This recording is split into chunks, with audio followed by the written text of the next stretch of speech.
Here in phase 3, position number 8, what we're looking for here is to identify whether or not the hitter has maintained a position back behind the front side. I want you to notice that the head and the upper torso is still behind that front side leg. Many times when hitters are coming into the contact zone or entering the contact zone, they kind of come forward and they'll get their nose over their toes.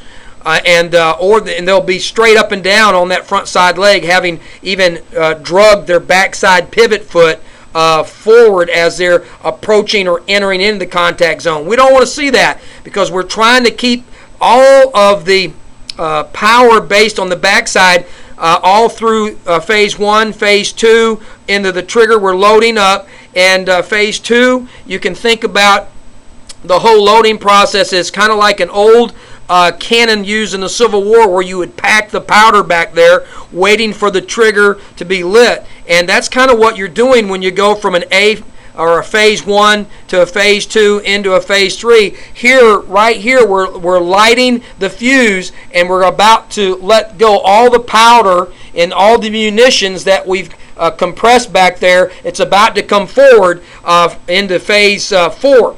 But in the meantime, if you've got a situation to where you find that your hitter in his personal video clip has kind of come forward, where that front leg may be straight up and down, it's in an erect kind of position, or whether they have again have their nose over their toes, they're too much on the front side, you're losing all the balance, all the direction, and everything that we've tried to do to this point if you find your player in that position. You want to keep him back behind that front side leg. As you can see, it's a firm front side position that we've been able to get to, and now we're going to hit and attack and explode against it, which is going to allow that torque in that those hips and those bigger muscles and through the abs. Now, as we move into C, the center line there, put phase 3 into phase 4 to make contact. So anything forward is not good and would need to be scored as a negative score.